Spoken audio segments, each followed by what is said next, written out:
अगर आपने मेरे चैनल को अब तक सब्सक्राइब नहीं किया है तो इस लाल बटन को दबाकर सब्सक्राइब ज़रूर करें और बगल में इस बेल बटन को ज़रूर दबाएं जिससे कि आपको आगे आने वाले सारे वीडियोस का अपडेट मिलता रहेगा।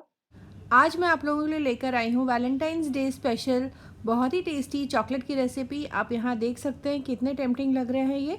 बीच में मैंने जो स्टफिंग डाली है इससे इस चॉकलेट का जो टेस्ट है और भी ज़्यादा बढ़ गया है। तो चलिए इसे बनाना शुरू करते हैं। यहाँ पर मैंने डबल बॉयलर प्रोसेस ले लिया है जिसमें नीचे एक सॉसपैन में यानी एक भगोने में पानी उबलने के लिए रख दिया है और ऊपर से ये बाउल रख दिया है। इस बाउल में अब मैं डाल दूँगी 200 ग्राम के बराबर डार्क चॉकलेट और इसे इसी तरह से चलाते हुए लगातार पिघला लेना है। तो जैसे जैसे ये बाउल गर्म होगा चॉकलेट हमारे पिघल जाएंगे। अगर बहुत ज़्यादा गर्म हो जाए बाउल तो आप आंच को बंद कर दें। बाउल को भी आप भगोने पर से हटाकर इसी तरह से लगातार चलाते हुए चॉकलेट को अच्छी तरीके से पिघला लें। चॉकलेट पिघल जाए उसके बाद यहाँ पर मैंने 1 टेबलस्पून बटर डाल दिया है। अगर आपके पास कोको बटर हो तो आप उसे डालें। कोको बटर अगर ना हो तो इस तरह से डेली यूज़ में आने वाला जो बटर हम रखते हैं उसे डाल सकते हैं। बटर डालने से डार्क चॉकलेट कंपाउंड में हल्की सी सॉफ्टनेस आ जाएगी और हमारा जो चॉकलेट है वो बहुत ही क्रीमी बनेगा। अब यहाँ पर मैंने ले लिया है चॉकलेट मोल्ड। तो कोई भी शेप का आप चॉकलेट मोल्ड ले सकते हैं। वैलेंटाइंस डे स्पेशल है तो मैंने यहाँ पर हार्ट शेप चॉकलेट मोल्ड लिया है। अब थोड़ा थोड़ा ये जो पिघला हुआ चॉकलेट है इसे इस सांचे में थोड़ा थोड़ा करके डाल दें और किनारों से ऊपर तक अच्छे से कोट कर लेना है, यानी कि एक लेयर बना लेनी है। तो यहाँ पर मैंने आधे टेबलस्पून के बराबर चॉकलेट डाल दिया है सांचे में और इसे सेट होने के लिए छोड़ दूँगी। अब मैं बना लूँगी चॉकलेट गनाश, जिसके लिए 150 ग्राम डार्क चॉकलेट ले लिया है एक बोल में। इसमें डाल दूँगी 1 टेबलस्पून के बराबर बटर, जिससे कि बहुत ही अच्छी सी चमक आ जाएगी। और साथ ही साथ डाल देना है 1/4 कप के बराबर फ्रेश क्रीम। तो यहाँ पर घर की बनी हुई फ्रेश क्रीम मैं यूज़ कर रही हूँ। सारी चीज़ों को डालकर अच्छे से मिक्स कर लें तो हमारा जो चॉकलेट गनाश है ये बनकर तैयार हो जाएगा। इसे एक बार छान लूँगी जिससे कि अगर कोई लम्स होंगे तो वो निकल जाएंगे। तो यहाँ पर चॉकलेट गनाश तैयार हो गया है। अब इसे मैं थोड़ा सा ठंडा हो जाने दूँगी ताकि ये थोड़ा गाढ़ा हो जाए। अब सांचे में एकदम बीचों बीच इस तरह से थोड़ा थोड़ा करके चॉकलेट गनाश रख दें। तो यहाँ पर ये देखिए चॉकलेट गनाश मैंने डाला और इसी के ऊपर से फिर से जो पिघलाया हुआ डार्क चॉकलेट है जिसकी हमने पहली लेयरिंग की थी उसी से ऊपर भी थोड़ा सा डार्क चॉकलेट रख दूँगी जिससे कि ये ढक जाए और कवर हो जाए। तो इससे जो है हमारा जो चॉकलेट गनाश है वो स्टफ़ हो जाएगा। और इसके बाद इस सांचे को मैं फ्रिज में रख दूँगी करीब 10 से 15 मिनट के लिए, जिससे कि चॉकलेट अच्छी तरीके से सेट हो जाएगा। तो यहाँ पर ये देखिए पूरे सांचे पे मैंने चॉकलेट ऊपर से डाल दिया है। इसे इस तरह से टैप कर लें ताकि बिल्कुल भी एयर बबल ना हो। इसके बाद फ्रिज में रख दूँगी। अब यहाँ पर बचे हुए डार्क चॉकलेट वाले बाउल में मैंने डाल दिया है करीब 100 ग्राम के बराबर वाइट चॉकलेट कंपाउंड और इसे इसी तरीके से मेल्ट कर लेना है। तो यहाँ पर एकदम धीमे आंच पर मैंने नीचे भगोने में पानी रखकर गर्म होने के लिए रख दिया है और उसी के ऊपर फिर से ये बाउल रख दिया है।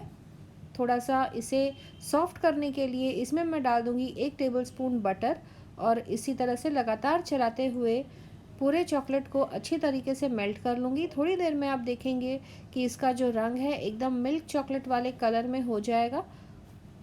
तो यहाँ पर आप देख सकते हैं हमारा मिल्क चॉकलेट कंपाउंड बनके तैयार हो गया है। अब यहाँ पर सांचे में से जो डार्क चॉकलेट मैंने बनाकर तैयार किया था उसे निकाल लूँगी। तो एकदम हल्के हाथों से इसे फ्लिप करके थोड़ा सा थपथपा देंगे तो हमारा जो डार्क चॉकलेट बना है वो आसानी से निकल आएगा। अब उसी सांचे में ये जो मिल्क चॉकलेट का मिक्सचर मैंने बनाकर तैयार किया है इसे बिल्कुल उसी तरीके से थोड़ा थोड़ा करके भर लेना है। तो इतना ही डालना है जिससे कि आधा सांचा ही भरे और इसे किनारों से ऊपर तक कोट कर लें जिससे कि हम आसानी से गनाश बीच में स्टफ़ कर सकें। तो यहाँ पर आप देख सकते हैं चम्मच की सहायता से चॉकलेट को आप आसानी से सांचे में किनारे से ऊपर तक कोट कर सकते हैं। काफ़ी सिंपल सा स्टेप है। तो इस तरीके से सारे सांचे को मैं तैयार कर लूँगी। इसके बाद छोटे चम्मच की सहायता से चॉकलेट गनाश को बिल्कुल उसी तरीके से बीच में स्टफ़ कर लेना है। तो छोटे छोटे या तो गोले बना लें या तो चम्मच की सहायता से आप गनाश को इसी में बिल्कुल बीचों बीच भर लें। मिल्क चॉकलेट के साथ ये गनाश स्टफ़ करके अगर आप बनाएं तो इसका फ्लेवर जो है और भी अच्छा आता है। तो आप मिल्क चॉकलेट के साथ भी गनाश को स्टफ़ करके चॉकलेट बनाएं, बच्चों को बहुत पसंद आएगा।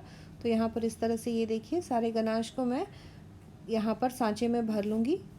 अब इसके ऊपर से फिर से जो मिल्क चॉकलेट मिक्सचर तैयार किया है इसे ऊपर से रख कर अच्छे से फैला लूँगी, थोड़ा सा टैप कर लूँगी जिससे कि ये जो चॉकलेट है अच्छे से सेट हो जाए और अंदर तक ये कोट हो जाए।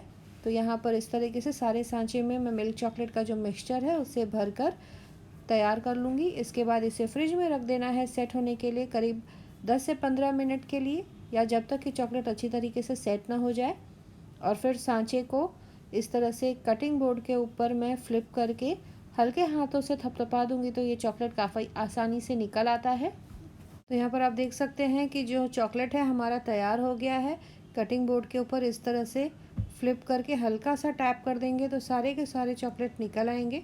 हमारा जो चॉकलेट है देख सकते हैं कितना टेम्पटिंग लग रहा है ये देखिए यहाँ पर। और अब एक चॉकलेट मैं आपको कट करके दिखाऊंगी। तो बीचों बीच जो गनाश स्टफ़ हुआ है इस चॉकलेट को और भी ज़्यादा अट्रैक्टिव और टेस्टी बनाता है। ये देखिए यहाँ पर इसे फ्रिज में न रख के एकदम रूम टेम्परेचर पर आप खाएंगे तो गनाश का जो फ्लेवर है और भी ज़्यादा खिल कर आएगा।